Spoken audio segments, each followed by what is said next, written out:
बिस्मिल्लाहिर्रहमानिर्रहीम। अस्सलाम वालेकुम। मैं उस्मारा राजा, आप देख रहे हैं राइट कुक। आज हम बनाने जा रहे हैं सरसों का साग और मकई की रोटी। आइए शुरू करते हैं। बिस्मिल्लाहिर्रहमानिर्रहीम। ये मैंने सरसों का साग लिया है, तकरीबन 2 गड्डी ये साग है। इसको मैंने घर में लाया है, अच्छी तरह वॉश किया। वॉश करने के बाद इसको छोटा छोटा इस तरह काट लिया है। इतना बड़ा अपने देगचा लेना है, क्योंकि जब ये बॉयल होता है तो ये बाहर इसका पानी गिरता है। बड़ा देगचा होगा तो आपको ये मसला नहीं होगा। ये आधा देगचा तकरीबन हमने पानी का लिया है। तो नाजरीन, आपसे गुजारिश है, वीडियो को लाइक करें, लिंक शेयर करें, चैनल को सब्सक्राइब करें और बेल का बटन ज़रूर दबाइए ताकि अगली वीडियो आप तक जल्द पहुंच सके और बर वक्त पहुँचे। इसको हम चूल्हे पे रखते हैं पानी को, और साथ ही हम ये साग डाल देंगे। बल्कि अभी मैं डाल देती हूँ। नाजरीन, ये पंजाब की जो है ट्रेडिशनल डिश है साग। सरसों का साग और मकई की रोटी। पंजाब के लोग इसे बहुत पसंद करते हैं और बहुत शौक़ से खाते हैं, और पूरे पाकिस्तान में ये साग बहुत शौक़ से खाया जाता है। मगर ये डिश पंजाब की है, तो हम पंजाबी तरीके से आज साग बनाने जा रहे हैं और साथ मकई की रोटी बनाएंगे। ये देखिए, तो ज़्यादा इसको भरना नहीं है, बस इतना रखना है ताकि पानी बॉयल हो तो बाहर नहीं गिरे। अब हम इसको चूल्हे पे रखते हैं। आइए चेक करते हैं हमारा साग कहाँ तक बॉयल हुआ है।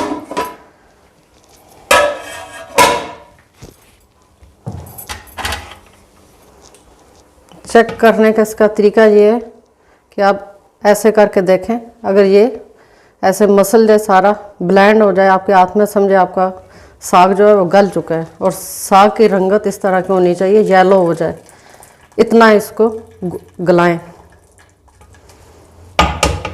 साग हमारा गल चुका है, तो अब हम इसको पानी से निकालते हैं। इस तरह ये ले लें, छलनी टाइप, तो इससे पानी सारा निकल जाएगा। इसको एक बर्तन में सारे को निकालेंगे। ये साग हम ब्लेंडर में डालेंगे।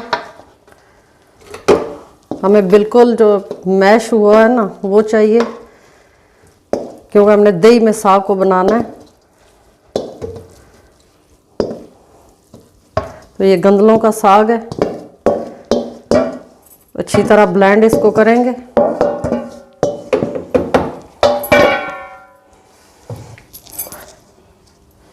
ये तकरीबन 1 पाव 1.5 पाव दही है, ये भी इसी में डालेंगे। अब हम इसको ब्लेंड करते हैं।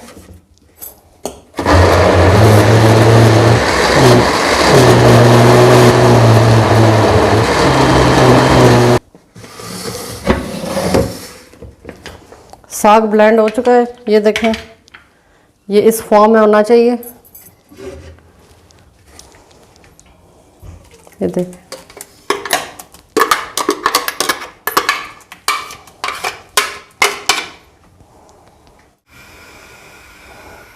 इसमें ये आम जो आटा है रोटी बनाने वाला, ये हमने 2 चम्मच डालना है।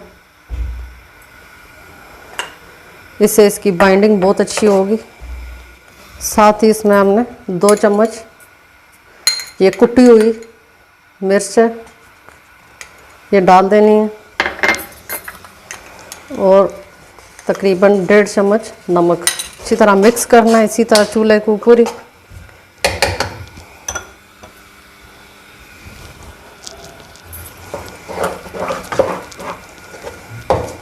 अच्छी तरह इसको हमने पकाना है।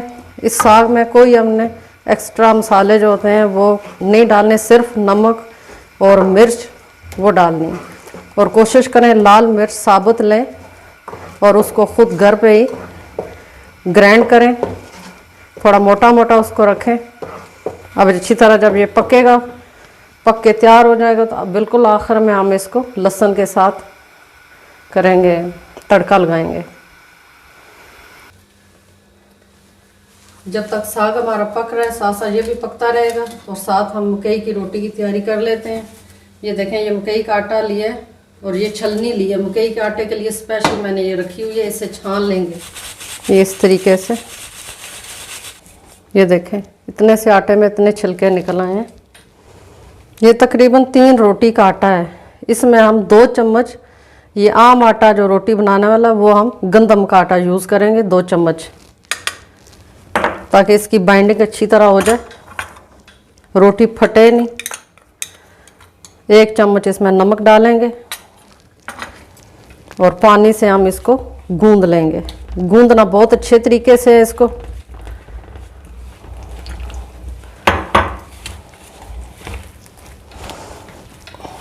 ये देखें, ये पूरी जान लगा के आप गूंदें इसको, और बिल्कुल इसको ढीला नहीं करना, पतला नहीं होना चाहिए आटा। जितनी ज़रूरत होगी हम साथ साथ थोड़ा थोड़ा पानी इसमें डालेंगे। आटा हमारा गूंद गया और साथ साथ जब रोटी बनाएंगे तब दोबारा हम इसको गूंदेंगे। अब हम अपने साग को चेक करते हैं, इसको साइड पे रखते हैं।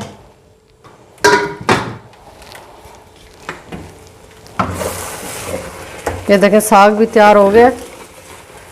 अब हम इसके लिए तड़का बनाएंगे। थोड़ा इसमें ऑयल डालेंगे हम।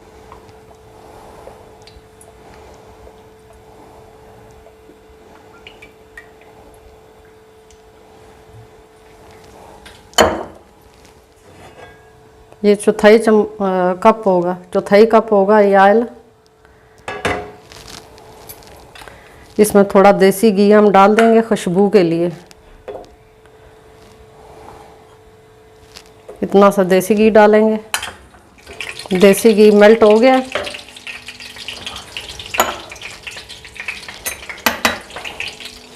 ये एक बड़ा लहसुन था, वो छील के हमने इसको पीस लिए, और साथ ही ये तकरीबन 6-7 साबुत मिर्चें ये भी डाल देंगे। बस इन्हीं 2 चीज़ों का हमने तड़का लगाना है, और कोई चीज़ इसमें फालतू नहीं डालनी। साग का अपना जायका ख़त्म हो जाता है अगर इसमें मसाले डाल दें।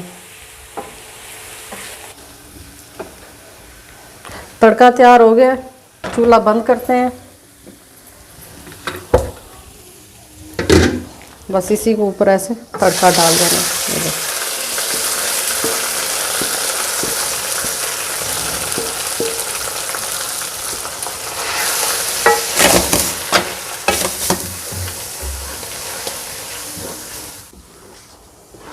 लहसुन अच्छी तरह मिक्स हो गया अंदर। अब हम इसको डिश आउट करेंगे। साग हमने डिश आउट कर लिया। अब हम रोटी बना रहे हैं। ये देखें, रोटी को इस तरीके से आपने अच्छी तरह इसका मसलना है इसको। ये देखें, बहुत अच्छी तरह गूंदे ताकि रोटी आपकी फटे ना।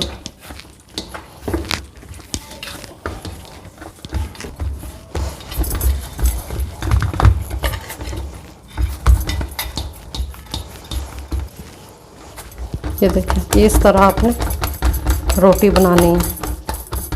रोटी को उठाना नहीं है, इधर साथ ही परात के आपने इसको बड़ा करना है।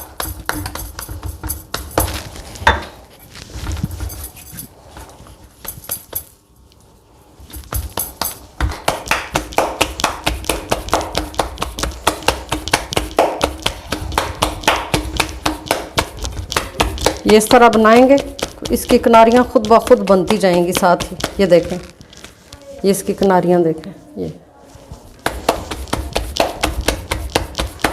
बहुत आराम और बहुत प्यार से रोटी को बनाएंगे तो ये अच्छी रोटी बनेगी, वरना आपकी रोटी फट जाएगी तवे पे डालने से पहले ही।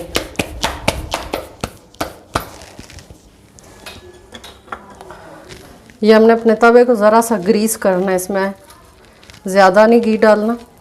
वही जो देसी घी है उसी से मैं ग्रीस कर रही हूँ। ये देखें, ये जब तवे पे डालें तो इस तरह कर लें, थोड़ी बड़ी भी हो जाएगी और कहीं से अगर किनारा कोई मोटा है तो वो भी बैलेंस हो जाएगा। ये देखें,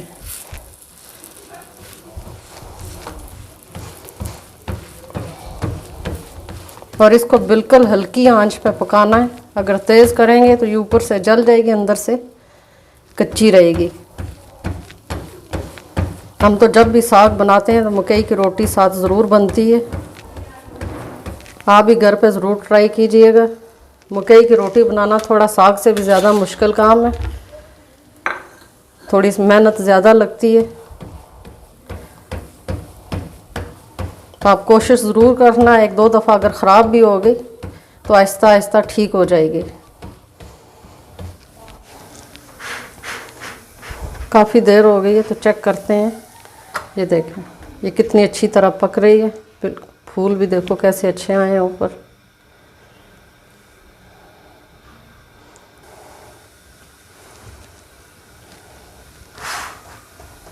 अब पलटते हैं, दूसरी तरफ से देखते हैं।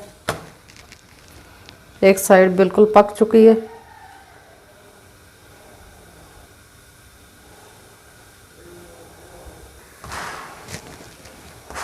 रोटी हमारी पक चुकी है। बाकी रोटियां भी हम इसी तरीके से बनाएंगे और इसी तरह पकाएंगे।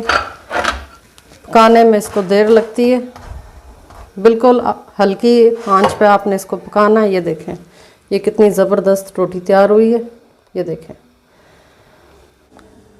सरसों का साग और मकई की रोटी तैयार हो चुकी है। आज की रेसिपी इतनी थी, उम्मीद है आपको पसंद आई होगी। आप घर पे ज़रूर ट्राई कीजिएगा और मुझे कमेंट्स में भी ज़रूर बताइएगा आपको ये रेसिपी कैसी लगी है।